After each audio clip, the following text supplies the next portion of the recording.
నా పేరు పద్మ. వివరాల్లో వెళ్లే ముందు హెడ్లైన్స్ చూద్దాం. కొత్త సీఎం నియామకమా లేక రాష్ట్రపతి పాలన? Sonia dilemma.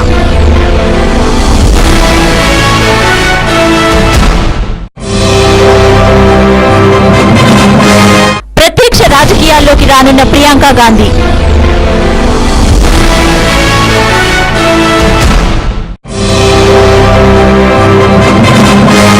Incharge డీజీపీగా B Prasad రావు.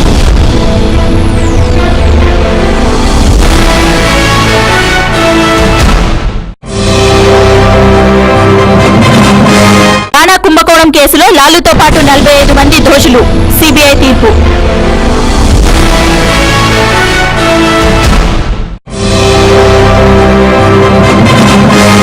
కేబినెట్ నోట్ కి ముందే సమైక్య తీర్మానం చేయాలి జగన్.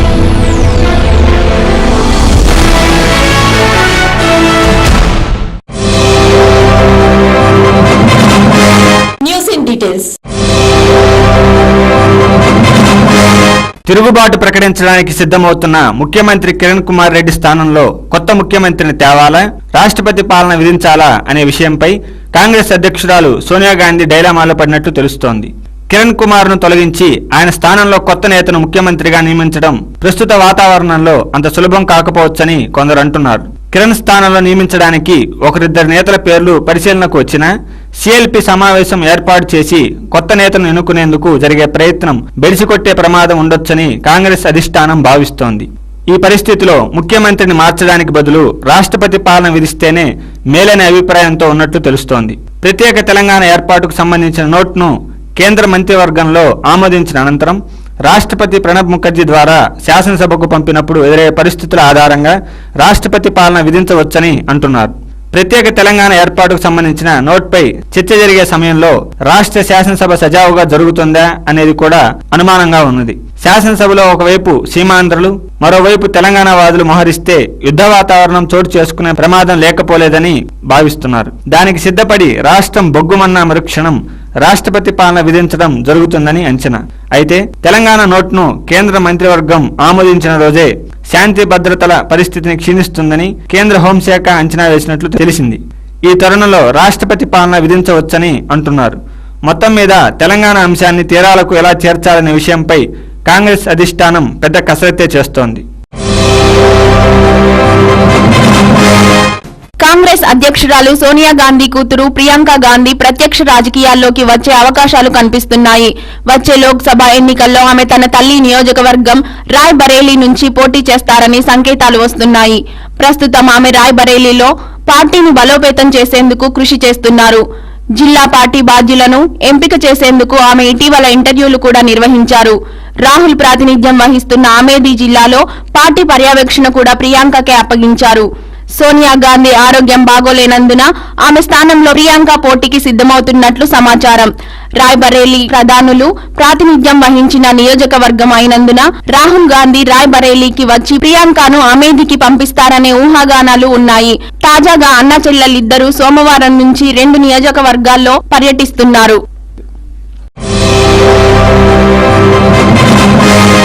హైదరాబాద్ నుంచి బయటకు వెళ్లకుండా నన్ను కట్టడి చేయగలిగారు, కానీ సమైక్యంగా ఉండాలన్న ప్రజల మనసుల్లోంచి భావనను కట్టడి చేయలేరని వైకాపా అధ్యక్షుడు జగన్ మోహన్ రెడ్డి వ్యాఖ్యానించారు. సమైక్యాంధ్ర ఉద్యమంలో భాగంగా సమైక్య శంఖారావం పేరుతో ఈ నెల 15 నుంచి 20 లోపు హైదరాబాద్ లో భారీ బహిరంగ సభ నిర్వహిస్తామని వైఎస్ జగన్ ప్రకటించారు. అభివృద్ధి వైపు నడిపిస్తానని భరోసానిస్తూ తెలంగాణలోని ప్రతి సోదరుడికి గట్టిగా చెప్తున్నా అని అన్నారు. రాష్ట్రాన్ని విడగొట్టడం పరిష్కారం కాదని తెలిపారు. అక్రమాస్తుల కేసులో బెయిల్ పై బయటకు వచ్చాక తొలిసారి జగన్ తన పార్టీ ఎమ్మెల్యేలు నేతలతో కలిసి విలేకరులతో మాట్లాడారు. అక్రమాస్తుల కేసులో బెయిల్ పై బయటకు వచ్చాక తొలిసారి జగన్ తన పార్టీ ఎమ్మెల్యేలు నేతలతో కలిసి విలేకరులతో మాట్లాడారు. ప్రస్తుతం వైకాపా, ఎంఐఎం, సిపిఎం 3 పార్టీలు మాత్రమే సమైక్యాంధ్రకు మద్దతుగా మనసా వాచా కట్టుబడి ఉన్నాయన్నారు. మిగిలిన పార్టీలు డ్రామాలాడుతున్నాయని ఆరోపించారు. ఓట్లు సీట్ల కోసం కాంగ్రెస్ రాష్ట్రాన్ని విభజిస్తుంటే అదే ఓట్లు సీట్ల కోసం ప్రతిపక్షం టీడీపీ భయంతోనే ప్రశ్నించకుండా అన్యాయాన్ని జరగనిస్తోందని విమర్శించారు. మహారాష్ట్రం నుంచి వచ్చే నీళ్లు కర్ణాటక డ్యాంలు నిండకనే రాష్ట్రానికి రావాలి. ఇలాంటి పరిస్థితుల్లో మధ్యలో ఒక కొత్త రాష్ట్రం వస్తే దిగువనున్న నాగార్జున, శ్రీశైలంలకు నీళ్లు ఎక్కడి నుండి వస్తాయని పోలవరం ప్రాజెక్టుకు ప్రాజెక్టుకు జాతీయ హోదా అంటున్నారు. రాష్ట్రం విడిపోతే ఆ ప్రాజెక్టుకు నీళ్లు ఎక్కడి నుంచి ఇస్తారు? ఇవన్నీ విభజన చేస్తున్న వారు ఆలోచిస్తున్నారా అని ప్రశ్నించారు. కుప్పం నుంచి శ్రీకాకుళం వరకు ఉప్పు నీరు తప్ప మంచినీరు దొరకని పరిస్థితికి రాష్ట్రాన్ని తీసుకెళ్తున్నారు. రాష్ట్ర బడ్జెట్ లో 50% ఆదాయం హైదరాబాద్ నుంచే వస్తోంది. ప్రతి చదువుకున్న పిల్లవాడు ఉపాధి కోసం చూసేది హైదరాబాద్ వైపే. అలాంటి పరిస్థితుల్లో అడ్డగోలు నిర్ణయంతో హైదరాబాద్ నుంచి వెళ్లిపోమంటే మా పరిస్థితి ఏంటని జగన్ ఆరోపించారు. రాష్ట్రంలో 60% మంది ప్రజలు తమకు అన్యాయం జరిగిందంటూ రోడ్డెక్కి నిరసనలు తెలుపుతుంటే రాష్ట్ర విభజన నిర్ణయం అందరికీ ఆమోదయోగ్యమైందని కేంద్ర పెద్దలు ఎలా చెబుతున్నారు అని నిలదీశారు. తెలంగాణ విషయంలో యూటర్నులు తీసుకున్నారంటూ తనపై విమర్శలు చేశారంటూ పార్టీ ప్లీనరీలో కేంద్ర హోంమంత్రి నిర్వహించిన అఖిలపక్ష సమావేశంలోనూ తాము ఎవరికీ అన్యాయం జరగకుండా పరిష్కారం చేయాలని కోరామని గుర్తు చేశారు. నిజాయితీతో కూడిన రాజకీయ వ్యవస్థను తీసుకువచ్చేందుకు సమైక్యాంధ్ర ఐకాసాకు విజ్ఞప్తి చేస్తున్నామని, సమైక్యానికి కట్టుబడి ఉండాలంటూ మీ ఇష్టం వచ్చిన విధంగా లేఖ రాయండి. అందులో ఒక పార్టీ అధ్యక్షుడుగా మొట్టమొదటి సంతకం నేనే చేస్తానని, పార్టీ అధ్యక్షుడు సంతకం చేస్తే ఆ పార్టీ మొత్తం సమైక్యవాదానికి కట్టుబడి ఉంటుందని ఆయన అన్నారు. తెలంగాణకు అనుకూలంగా ఇచ్చిన లేఖను తెదేపా అధ్యక్షుడు చంద్రబాబు నాయుడు వెనక్కు తీసుకోలేదు. సమైక్యాంధ్ర కోసం లేఖ ఇవ్వడం లేదు, రాజీనామా కూడా చేయడం లేదు. కానీ ఆయన పార్టీ నాయకులు మాత్రం నిస్సిగ్గుగా ఐకాసా కార్యక్రమాలకు వస్తున్నారు. చంద్రబాబుతో సహా అన్ని పార్టీలను ప్రజలు ప్రశ్నించాలన్నారు. తాను లౌకికవాదినని, చంద్రబాబు నాయుడు మాదిరిగా ఆ విషయంలో ఎలాంటి యూటర్నులు తీసుకోకుండా దానికి కట్టుబడి ఉన్నానని, అలాగే ఉంటానని జగన్ స్పష్టం చేశారు. గుజరాత్ ముఖ్యమంత్రి నరేంద్ర మోడీని ఒక పరిపాలకునిగా అభివర్ణిస్తాను. నేను ఈ తరం మనిషిని, శాంతి అభివృద్ధిని కోరుకునే మనిషిని. ముస్లిం అయినా, క్రైస్తవులైనా, హిందువులైనా ఎవరైనా ఒక్కటే. ఇక్కడే పుట్టి ఇక్కడే పెరిగి ఇక్కడే చనిపోతాం. ఇక్కడే పుట్టి ఇక్కడే చనిపోయే వారిలో అభద్రత భావం ఎందుకు తీసుకురావాలి? ఒక మతంలో పుట్టినందుక మతం అనేది వ్యక్తిగతం, దానికి రాజకీయాలకు సంబంధం లేదని, దేశ ప్రయోజనాల దృష్ట్యా మోడీ ఈ వ్యవస్థని పూర్తిగా మార్చాలని, పార్టీలను ఒకే లౌకిక వేదికపై తీసుకురావాలని, లేదంటే అభద్రత భావం, అంతర్గత తీవ్రవాదం పెరిగిపోతాయని ఆయన తెలిపారు. ఎన్నికల అనంతరం కమ్యూనిస్టు జనతాదళ్ వంటి లౌకిక పార్టీలు ఏం చేస్తాయో తాను అదే చేస్తానని ఒక ప్రశ్నకు సమాధానంగా చెప్పారు. బెయిల్ పొందే విషయంలో కాంగ్రెస్ తో వైకాపా ఒప్పందం కుదుర్చుకుందన్న వాదనను జగన్ తోసిపుచ్చారు. దీనిపై అడిగిన ప్రశ్నకు సమాధానమిస్తూ ఒప్పందమే ఉంటే 16 నెలలుగా జైల్లో ఎందుకు ఉంటానని ప్రశ్నించారు. ఒప్పందాలు కుదుర్చుకునే తత్వమే నాలో ఉంటే అసలు జైలుకెందుకు వెళ్తాను? బెయిల్ కోసం కోర్టులకు ఎందుకు వెళ్తాను? అది సుప్రీం కోర్టుకు 2 సార్లు వెళ్లాలన్న విషయాన్ని గుర్తించాలి. సిబిఐ సకాలంలో అభియోగ పత్రాలు దాఖలు చేయకపోవడంతో ఆలస్యమైంది. 3 నెలల్లో విచారణ పూర్తి కాకపోతే ఎవరికైనా బెయిల్ ఇవ్వాలని రాజ్యాంగం చెబుతోంది. అయితే ఇది ఎవరికైనా వర్తిస్తుంది. అయినా రాజకీయ కుట్రతో నిబంధనలను కొందరు ఉపయోగించుకోవటం వల్ల బెయిల్ కు 16 నెలలు పట్టిందని వివరించారు. తెలంగాణపై కేంద్రంలో కేబినెట్ నోటు తయారు కాకముందే వెంటనే అసెంబ్లీని సమావేశపరిచి సమైక్యాంధ్ర తీర్మానం చేయాలని జగన్ డిమాండ్ చేశారు. పార్టీ ఎమ్మెల్యేలతో కలిసి ఆయన గవర్నర్ నరసింహన్ను కలిసి విజ్ఞాపన పత్రం సమర్పించారు. గత 60 రోజులుగా సీమాంధ్రలో జరుగుతున్న ఆందోళనలను కేంద్ర రాష్ట్ర ప్రభుత్వాలు గుర్తించడం లేదని జగన్ ఆక్షేపించారు. ఇప్పుడు అసెంబ్లీని సమావేశపరిచి విభజనకు వ్యతిరేకంగా తీర్మానం చేయడం ద్వారా విభజన పేరుతో తీసుకున్న ప్రజా వ్యతిరేక నిర్ణయాన్ని దేశం మొత్తానికి చూపించగలమని అభిప్రాయపడ్డారు. కేబినెట్ నోట్ అంతా సిద్ధమై రాష్ట్రపతి వద్దకు వెళ్లి అక్కడి నుంచి అసెంబ్లీకి వచ్చాక తీర్మానానికి ప్రాధాన్యం ఉండదని పేర్కొన్నారు. అందువల్లే ఇప్పుడే అసెంబ్లీని సమావేశపరిచి విభజనకు వ్యతిరేకంగా తీర్మానం చేసి కేంద్రానికి పంపితే వెనుకడుగు వేస్తారనే ఆశతోనే గవర్నర్ ను కలిశానని తెలిపారు. అనంతరం ఇడుపుపాయలలో వైఎస్ సమాధి వద్ద నివాళులర్పించేందుకు జగన్ రాత్రి బయలుదేరి వెళ్లారు. వైఎస్ కు నివాళి అర్పించాక కడప జిల్లాలో వివిధ కార్యక్రమాల్లో పాల్గొంటారు. ఆ కేబినెట్ నోట్ తయారు కాక మునుపు అసెంబ్లీలో రెజల్యూషన్ ద్వారా రాష్ట్ర విభజనను వ్యతిరేకిస్తూ ఇక్కడి నుంచి రెజల్యూషన్ పంపినట్టయితే అప్పుడు కేంద్రంలోని పెద్దలు కూడా దేశంలోని అందరూ కూడా ఈ రాష్ట్రంలో జరుగుతూ ఉన్న ఈ అన్యాయాన్ని చూస్తారు. చూసి కాస్తో కూస్తో వెనకడుగు వేసే పరిస్థితి ఏమైనా ఉంటుందేమో అని చెప్పి ఆశతో ఇవాళ గవర్నర్ గారిని కూడా కలిసి వెంటనే రెజల్యూషన్ పాస్ వెంటనే అసెంబ్లీని పిలవండి, రెజల్యూషన్ పాస్ చేయాలి అని చెప్పి రిక్వెస్ట్ చేయడం కూడా జరిగింది. ఇక్కడ ఇంకొక విషయం కూడా చెప్పాలి. మా పార్టీ ఇవాళ ఈ రాష్ట్రంలో కూడా ఇవాళ అడ్డగోలుగా ఓట్ల కోసం సీట్ల కోసం రాష్ట్రాన్ని విభజిస్తున్నారు. ఓట్ల కోసం సీట్ల కోసం కాంగ్రెస్ పార్టీ ఈ రాష్ట్రాన్ని విభజిస్తూ ఉంటే, మరోవైపును చూస్తే ఓట్లు పోతాయని, సీట్లు పోతాయని తెలుగుదేశం పార్టీ ఏదైతే ప్రతిపక్షంలో ఉందో, ఏదైతే అడగవలసిన ధర్మం ఉందో, ఈ పార్టీ ఓట్లు పోతాయని, సీట్లు పోతాయని అడగకుండా అన్యాయం జరగనిస్తూ ఉంది. ఇటువంటి పరిస్థితుల్లో ఇవాళ ఈ రాజకీయ వ్యవస్థ జరుగుతూ ఉంది. నేను ఒక్క మాట అడగదలుచుకున్నా. ఇవాళ రాష్ట్రాన్ని విభజించే వాళ్ళు ఆలోచన చేశారా అని చెప్పి, రాష్ట్రం ఒక్కసారి తిరిగి చూడండి. రాష్ట్రం సమిష్టిగా ఉన్నప్పుడే ఇవాళ కృష్ణానది మహారాష్ట్ర అవసరాలు తీర్చిన తర్వాత కర్ణాటకలోని ఆల్మట్టి ఇప్పుడు వార్తల్లో చిన్న విరామం. చూస్తూనే ఉండండి టీవీ11. ఎర్రగడ్డ ప్రజలకు శుభవార్త. ఫోన్ కొట్టండి, ఆర్వీఆర్ కేబుల్ కనెక్షన్ పొందండి. ఎర్రగడ్డ, నేతాజీ నగర్, బి శంకర్లాల్ నగర్, సుల్తాన్ నగర్ ప్రాంతాల్లోని ప్రజలు తెలుగు, హిందీ, ఇంగ్లీష్ తో పాటు అన్ని భాషల టెలివిజన్ ఛానల్స్ కొరకు వెంటనే సంప్రదించండి ఆర్వీఆర్ కేబుల్ నెట్వర్క్. ఇప్పుడు ఆర్వీఆర్ కేబుల్ నెట్వర్క్ వస్తుంది మీ ముంగిట్లోకి నిమిషాల్లో. వివరాలకై సంప్రదించండి 9848330271. మీ సొంత ఇంటి కలను నిజం చేసుకోవాలనుకుంటున్నారా? అయితే విచ్చేయండి నిత్య ఎన్క్లేవ్. ఇది లక్ష్మీగూడ జలపల్లిలో నిర్మాణమవుతున్న నిత్యశ్రీ బిల్డర్స్ వారి ప్రతిష్టాత్మక నిర్మాణం. దీన్ని జీహెచ్ఎంసీ వారి ఆమోదంతో నిర్మిస్తున్నారు. ఇక్కడ ప్రశాంతకరమైన వాతావరణంలో డూప్లెక్స్ విల్లా మీ సొంతం చేసుకోవచ్చు. అంతేకాకుండా ఇక్కడ క్లబ్ హౌస్, 24 గంటల సెక్యూరిటీ, అందమైన పార్క్, పిల్లలు ఆడుకోవటానికి playground, underground drainage తో పాటు 40 నుండి 50 అడుగుల వెడల్పుతో రోడ్లు మొదలగు సదుపాయాలతో కొలువైన అందమైన భవనాలను మీకోసం నిత్య ఎన్క్లేవ్ వారు గేటెడ్ కమ్యూనిటీలో ఎదురు చూస్తున్నారు. అయితే ఇంకెందుకు ఆలస్యం, వెంటనే త్వరపడండి. బుకింగ్ మరియు సమాచారం కోసం సంప్రదించవలసిన మా ఫోన్ నంబర్లు 9848149687, 9912345349, 8850170002. మా వెబ్సైట్ www.nityasreevillas.com.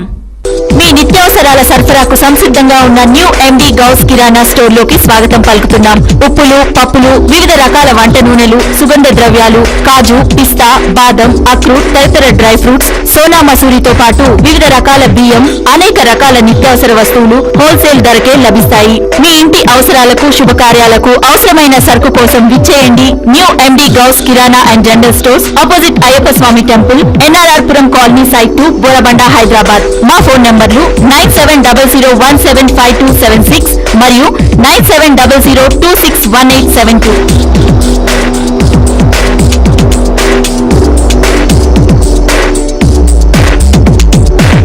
సుల్తాన్ నగర్, ఎర్రగడ్డ, బోరబండ పరిసర ప్రాంతాల వారికి శుభవార్త.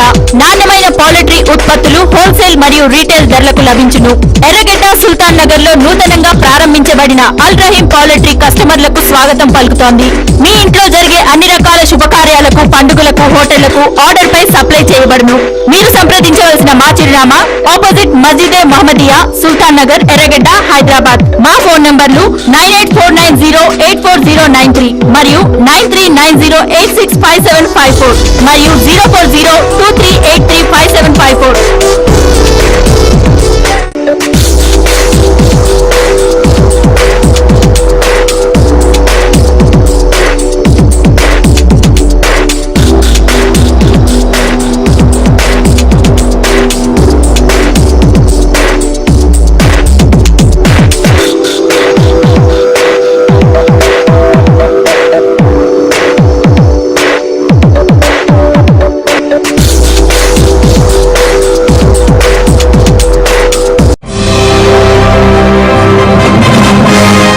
అనంతరం తిరిగి స్వాగతం.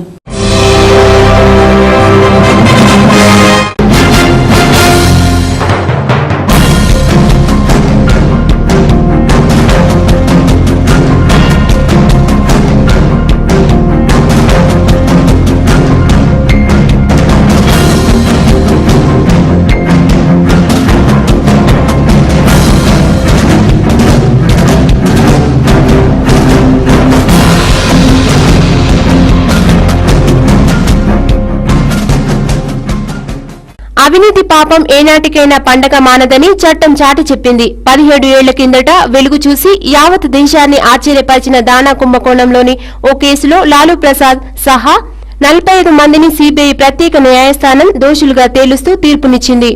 దోషులుగా నిర్ధారించిన వారిలో మాజీ ముఖ్యమంత్రి జగన్నాథ్ మిశ్రాతో పాటు JDU party MP Jagadish Sharma, మరో 5 రాజకీయ నేతలు, 4 ఐఏఎస్ అధికారులు ఉన్నారు. వీరందరికీ సిబిఐ ప్రత్యేక న్యాయస్థానం జడ్జి ప్రవాస్ కుమార్ అక్టోబర్ 3న శిక్ష ఏంటన్నది ఖరారు చేస్తారు. 37.7 కోట్ల రూపాయలు ప్రభుత్వ ఖజానాకు నష్టం కలిగించారన్నది ఈ కేసులోని అభియోగం. అయితే సిబిఐ కోర్టు తీర్పు వెలువడిన వెంటనే లాలూను బిర్సా ముండా సెంట్రల్ జైలుకు తరలించారు. అవిభాజ్య బీహార్లో 15 సంవత్సరాల కిందట వెలుగు చూసిన ఈ కుంభకోణంలో రాజకీయ దిగ్గజాలతో పాటు అనేక మంది ఐఏఎస్ అధికారులపై సిబిఐ 64 కేసులు దాఖలు చేసింది. వాటిలో 6 లాలూ ఆరోపణలు ఎదుర్కొంటున్నారు. తీర్పు వెలువడ్డ ఈ కేసులో లాలూకు గరిష్టంగా 10 ఏళ్ల పాటు శిక్ష పడే అవకాశం ఉంది. ఈ కుంభకోణం కారణంగానే లాలూ తన ముఖ్యమంత్రి పదవిని కూడా వదులుకోవాల్సి వచ్చింది. అయితే పదవి వదిలిన తన భార్య రబ్రీదేవిని సీఎం పదవిలో కూర్చోబెట్టి చక్రం తిప్పారు. 1997లో కోర్టులో లొంగిపోయారు. బీహార్ నుంచి విడిపోయి 2000లో జార్ఖండ్ రాష్ట్రం ఏర్పడ్డ తర్వాత కేసులో విచారణపై కాసింత గందరగోళం నెలకొంది. కోర్టు వివాదాల కారణంగా డిసెంబర్ 2001 దాకా విచారణ ఆగిపోయింది. అయితే రాంచీలోని ప్రత్యేక న్యాయస్థానాల్లో విచారణ కొనసాగించాలంటూ సుప్రీంకోర్టు పచ్చ జెండా ఊపటంతో మళ్లీ ఊపందుకుంది. రాంచీలోని 7 ప్రత్యేక న్యాయస్థానాల్లో విచారణ కొనసాగింది. ఈ కేసు వాయిదాలతో విచారణను లాలూ సాగదీస్తుండటంతో న్యాయమూర్తి ప్రవాస్ కుమార్ సింగ్ ఈ ఏడాది జూలై 1 కల్లా వాదనలు పూర్తి చేయాలని, జూలై 15న తీర్పు ఉంటుందని స్పష్టం చేశారు. దీంతో తనపై రాజకీయ కుట్ర జరుగుతోందంటూ ఈ కేసును మరో కోర్టుకు బదిలీ చేయాలని లాలూ సుప్రీంకోర్టును ఆశ్రయించారు. 950 కోట్ల రూపాయల మేర ప్రభుత్వ ఖజానాకు చిల్లు పెట్టారనే ఆరోపణలలో 950 కోట్ల రూపాయల మేర ప్రభుత్వ ఖజానాకు చిల్లు పెట్టారనే ఆరోపణలలో 1996లో ఈ కుంభకోణం వెలుగు చూసినప్పటి నుంచి కేసుల విచారణను ముందుకు సాగకుండా లాలూ చేయని ప్రయత్నం అంటూ లేదు. కేంద్రంలో అధికార పార్టీ అవసరాలకు అండగా నిలుస్తూ సంవత్సరాల తరబడి కేసును నాంచుతూ వచ్చారు. కానీ అత్యున్నత న్యాయస్థానం ఆ విజ్ఞప్తిని ఖాతరు చేయకపోవడంతో లాలూకు దారులు మూసుకుపోయాయి. ఫలితంగానే ఐపీసీ సెక్షన్ 120B 420, 467, 468, 477A పాటు అవినీతి నిరోధక చట్టం 1988 కింద కూడా 45 మంది దోషులుగా తేల్చారు. వీరిలో 8 మందికి కోర్టు 3 ఏళ్ల జైలు శిక్ష విధించింది. శిక్ష పడ్డ వారిలో ఓ ఐఏఎస్ అధికారి, బీహార్ మాజీ మంత్రి, ఓ మాజీ ఎమ్మెల్యే కూడా ఉన్నారు. వీరికి బెయిల్ లభించింది. అయితే దానా కుంభకోణం కేసులో తొలిసారి దోషిగా తేలిన లాలూ ప్రసాద్ దీనికి సంబంధించిన కేసులో జైలుకెళ్లటం ఇది 6సారి. గతంలో ఇదే కుంభకోణానికి సంబంధించిన వివిధ కేసులతో పాటు ఆదాయానికి మించిన ఆస్తుల కేసుల్లో 5 సార్లు జైలుకెళ్లి వచ్చారు.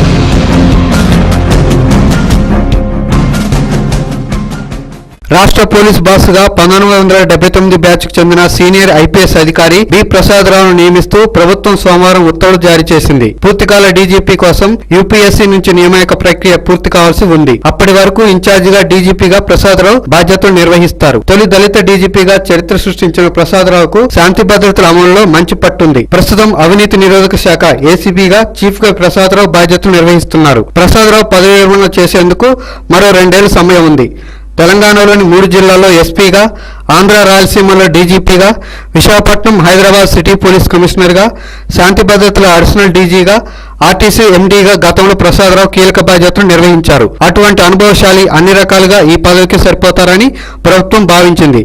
ప్రభుత్వ ప్రకటన వెలువడిన వెంటనే ప్రసాదరావు ముఖ్యమంత్రి కార్యాలయానికి వెళ్లి కిరణ్ కుమార్ రెడ్డికి కృతజ్ఞతలు తెలిపారు. అక్కడ నుంచి పోలీస్ హెడ్ క్వార్టర్స్ కు వెళ్లి డీజీపీ దినేష్ రెడ్డి నుంచి బాధ్యతలు స్వీకరించారు. పలువురు సీనియర్ ఐపీఎస్లు, మిత్రులు, ఇతర పోలీసు అధికారులు ఆయనను అభినందించారు. ఇప్పుడు వార్తల్లో చిన్న విరామం. చూస్తూనే ఉండండి టీవీ11. ఎర్రగడ్డ ప్రజలకు శుభవార్త. ఫోన్ కొట్టండి, ఆర్వీఆర్ కేబుల్ కనెక్షన్ పొందండి. ఎర్రగడ్డ, నేతాజీ నగర్, బి శంకర్లాల్ నగర్, సుల్తాన్ నగర్ ప్రాంతాల్లోని ప్రజలు తెలుగు, హిందీ, ఇంగ్లీష్ తో పాటు అన్ని భాషల టెలివిజన్ ఛానల్స్ కొరకు వెంటనే సంప్రదించండి ఆర్వీఆర్ కేబుల్ నెట్వర్క్. ఇప్పుడు ఆర్వీఆర్ కేబుల్ నెట్వర్క్ వస్తుంది మీ ముంగిట్లోకి నిమిషాల్లో. వివరాలకై సంప్రదించండి 9848330271. మీ సొంత ఇంటి కలను నిజం చేసుకోవాలనుకుంటున్నారా? అయితే విచ్చేయండి నిత్య ఎన్క్లేవ్. ఇది లక్ష్మీగూడ జలపల్లిలో నిర్మాణమవుతున్న నిత్యశ్రీ బిల్డర్స్ వారి ప్రతిష్టాత్మక నిర్మాణం. దీన్ని జీహెచ్ఎంసీ వారి ఆమోదంతో నిర్మిస్తున్నారు. ఇక్కడ ప్రశాంతకరమైన వాతావరణంలో డూప్లెక్స్ విల్లా మీ సొంతం చేసుకోవచ్చు. అంతేకాకుండా ఇక్కడ క్లబ్ హౌస్, 24 గంటల సెక్యూరిటీ, అందమైన పార్క్, పిల్లలు ఆడుకోవటానికి playground, underground drainage తో పాటు 40 నుండి 50 అడుగుల వెడల్పుతో రోడ్లు మొదలగు సదుపాయాలతో కొలువైన అందమైన భవనాలను మీకోసం నిత్య ఎన్క్లేవ్ వారు గేటెడ్ కమ్యూనిటీలో ఎదురు చూస్తున్నారు. అయితే ఇంకెందుకు ఆలస్యం, వెంటనే త్వరపడండి. బుకింగ్ మరియు సమాచారం కోసం సంప్రదించవలసిన మా ఫోన్ నంబర్లు 9848149687, 9912345349, 8850170002. మా వెబ్సైట్ www.nityasreevillas.com. మీ నిత్యావసరాల సరఫరాకు సంసిద్ధంగా ఉన్న న్యూ ఎండి గౌస్ కిరాణా స్టోర్ లోకి స్వాగతం పలుకుతున్నాం. ఉప్పులు, పప్పులు, వివిధ రకాల వంట నూనెలు, సుగంధ ద్రవ్యాలు, కాజు, పిస్తా, బాదం, అక్రూట్, తదితర డ్రై ఫ్రూట్స్, సోనా మసూరితో పాటు వివిధ రకాల బియ్యం, అనేక రకాల నిత్యావసర వస్తువులు హోల్సేల్ ధరకే లభిస్తాయి. మీ ఇంటి అవసరాలకు, శుభకార్యాలకు అవసరమైన సరుకు కోసం విచ్చేయండి new MD Ghouse kirana and general stores, opposite Ayyappa Swamy temple, NRR Puram colony, site 2, Borabanda, Hyderabad. మా ఫోన్ నంబర్లు 9700175276 మరియు 9700261872.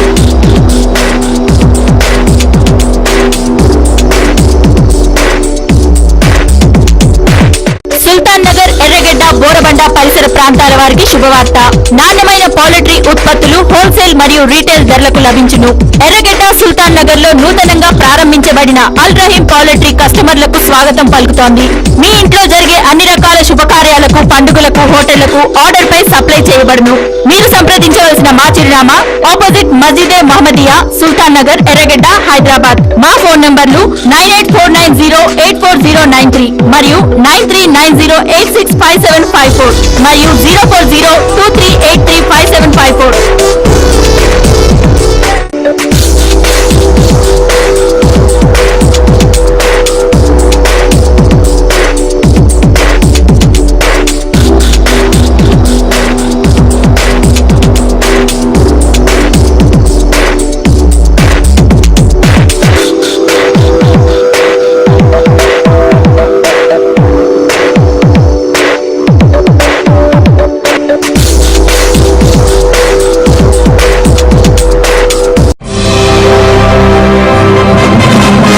విరామానంతరం తిరిగి స్వాగతం.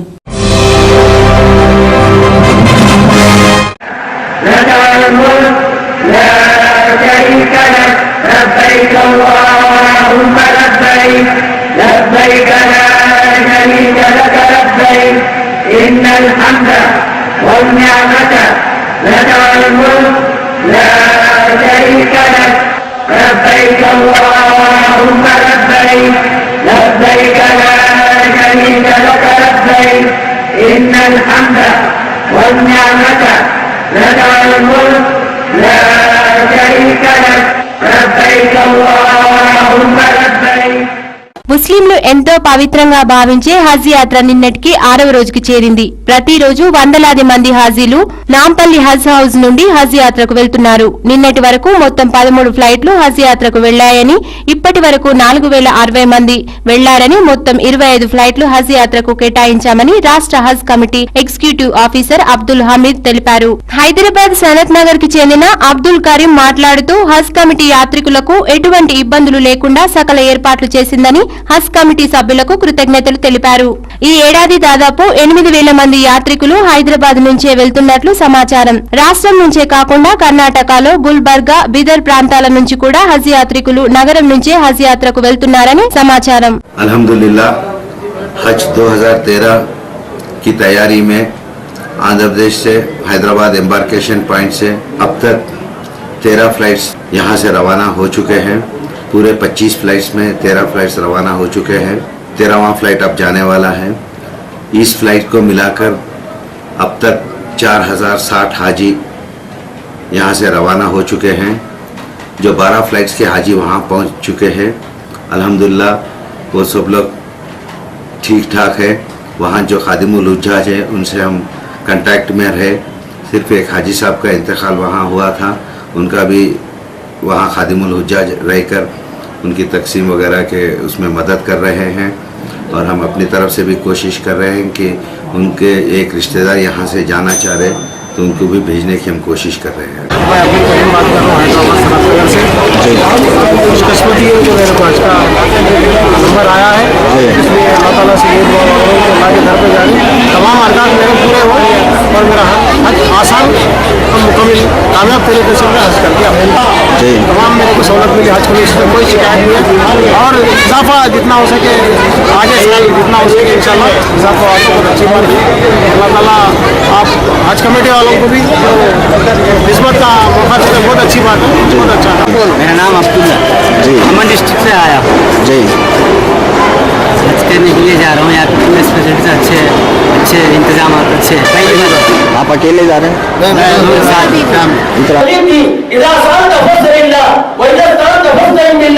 मांगो तो अल्लाह से मांगो, मदद चाहो तो अल्लाह से चाहो, तुम्हारे जूते का दसमा भी टूट जाए खुदा से मांगो।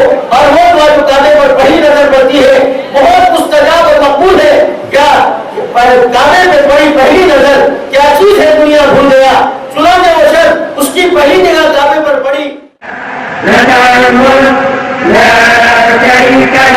लब्बैक अल्लाहुम्मा लब्बैक, लब्बैक ला शरीका लक लब्बैक, इन्नल हम्द वल निअमत लक वल मुल्क ला शरीका लक, लब्बैक अल्लाहुम्मा लब्बैक, लब्बैक ला शरीका लक लब्बैक, इन्नल हम्द वल निअमत लक वल मुल्क ला शरीका लक, लब्बैक अल्लाहुम्मा लब्बैक, लब्बैक ला शरीका लक लब्बैक, इन्नल हम्द।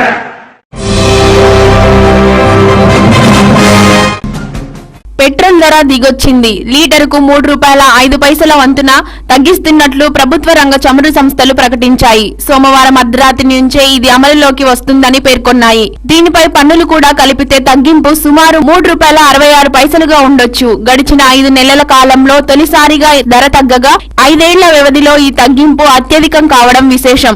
అయితే డీజిల్ పై మాత్రం నెలవారీ విధానం మేరకు 50 పైసలు పెంచుతున్నట్లు ప్రకటన వెలువడింది. అమెరికా డాలర్లో రూపాయి మారకం విలువ పెరిగినందువల్లే పెట్రోల్ ధరను తగ్గించినట్లు సమాచారం. కాగా రూపాయి విలువ తగ్గిందంటూ ఈ ఏడాది జూన్ నుంచి 7 సార్లు మొత్తం ₹10.80 మేర పెంచగా పన్నులు కలిపి తర్వాత ప్రజలపై భారం ₹13.06కు చేరింది. ఇక డీజిల్ పై జనవరి 17 నుంచి ఇప్పటి దాకా 9 సార్లు పెంచగా మొత్తం పెంపు లీటరుకు ₹5.39గా నమోదైంది. మరోవైపు 14.2 కిలోల సబ్సిడీయేతర వంట గ్యాస్ సిలిండర్ పై గరిష్టంగా ₹72 మేర చమురు కంపెనీలు బాధేశాయి.